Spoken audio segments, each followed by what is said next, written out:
2026 में बैसाख मास की कृष्ण पक्ष की एकादशी, जिसे बरूतनी एकादशी कहा जाता है, ये एकादशी कब से कब तक रहेगी? एकादशी कब शुरू होगी?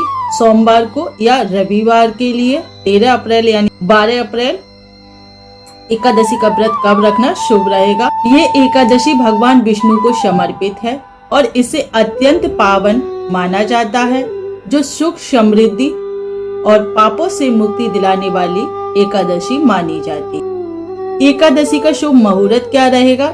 2026 में बरूतनी एकादशी कहा जाता है। बैसाख मास की जो पहली एकादशी होती है उसे बरूतनी एकादशी कहा जाता है। तो ये कब से कब तक रहेगी? इसका शुभ मुहूर्त क्या रहेगा?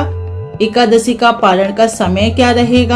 एकादशी कितने बजे समापन होगी? पारण का शुभ मुहूर्त क्या रहेगा? ये सभी जानकारी जानेंगे। ये एकादशी इतनी फलदायी क्यों मानी जाती है? बैसाख मास की एकादशी भी विशेष एकादशियों में गिनी जाती है, क्योंकि ये एकादशी बैसाख महीने में आती है और भगवान विष्णु का ये महीना विशेष पावन माना जाता है। पूजा विधि क्या रहेगी? कथा क्या रहेगी? तो ये सभी जानकारी जानने के लिए आप वीडियो में बने रहे अंत तक, ताकि आपको सभी जानकारी मिले। ये एकादशी बैसाख महीने की पहली एकादशी है। सौभाग्य और पुण्य प्रदान करती है ये एकादशी। हर हर महादेव भक्तों, क्या आप जानते हैं कि बैसाख मास में वो कौन सी एकादशी है जिसके व्रत करने से मनुष्य को 10,000 वर्षों तक तपस्या करने पर भी वो फल नहीं मिलता, जो एकादशी के व्रत करने से मिल सकता है? जी हाँ, मैं बात कर रही हूँ बरूतनी एकादशी की। शास्त्रों की माने या शास्त्रों में जो कहा जाता है कि जो फल कन्यादान लेने से मिलता है, वही फल इस बरूतनी एकादशी का व्रत करने से मिलता है। तो आज की इस विशेष वीडियो में हम जानेंगे कि साल 2026 में बरूतनी एकादशी कब है, पूजा का समय क्या रहेगा, शुभ मुहूर्त क्या रहेगी और व्रत खोलने यानी पारण का समय, सटीक समय क्या रहेगा।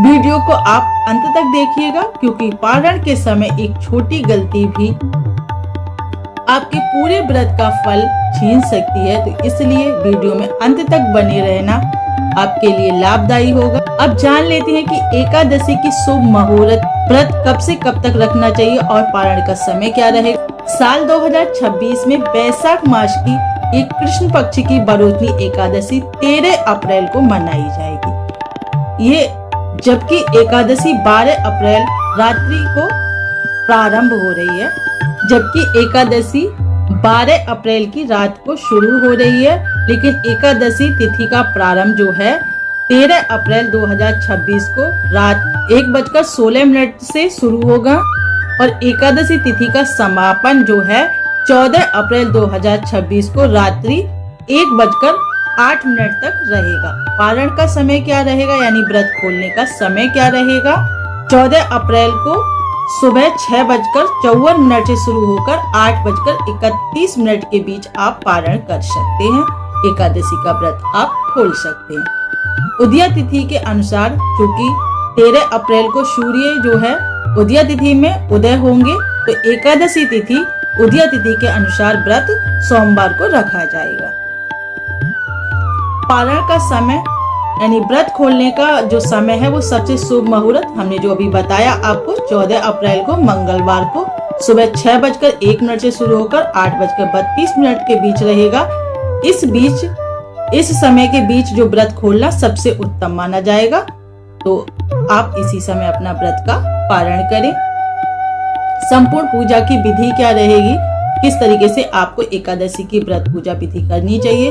तो एकादशी व्रत की पूजा विधि जो है बहुत ही सरल है, लेकिन बहुत कुछ बातों का ध्यान रखना जरूरी है। विशेष बातें आपको जानना चाहिए, जिससे कि आपको व्रत का पूरा फल मिल सके। आपको 13 तारीख के लिए ब्रह्म मुहूर्त में उठकर स्नान करना चाहिए। सुबह जल्दी उठकर स्नान करें और पीले वस्त्र धारण करें, क्योंकि ये एकादशी बैसाख मास में है और बैसाख मास में सूर्य उदय से पहले स्नान करने का बहुत ही महत्व माना जाता है। अगर आप पूरे बैसाख स्नान नहीं कर पा रहे तो इसलिए आप एकादशी वाले दिन सूर्य उदय से पहले स्नान कर लें, तो आपको एकादशी का व्रत भी हो जाएगा और वैशाख का फल भी मिलेगा।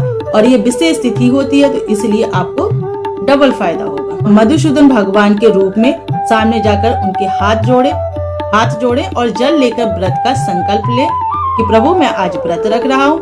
और पूजन कैसे करना है विष्णु भगवान का, तो भगवान को पंचामृत से स्नान करा, पीले पुष्प, अक्षत, धूप दीप अर्पित करें। भोग में आपको क्या लगाना है, भगवान विष्णु को तुलसी दल बहुत प्रिय है तो इसलिए तुलसी का पत्ता और खरबूज या फिर आम का भोग लगाएं, क्योंकि वैशाख का महीना है और ये वैशाख के ऋतु फल है तो इसलिए आपके लिए भगवान विष्णु को ये फल अर्पित करना चाहिए।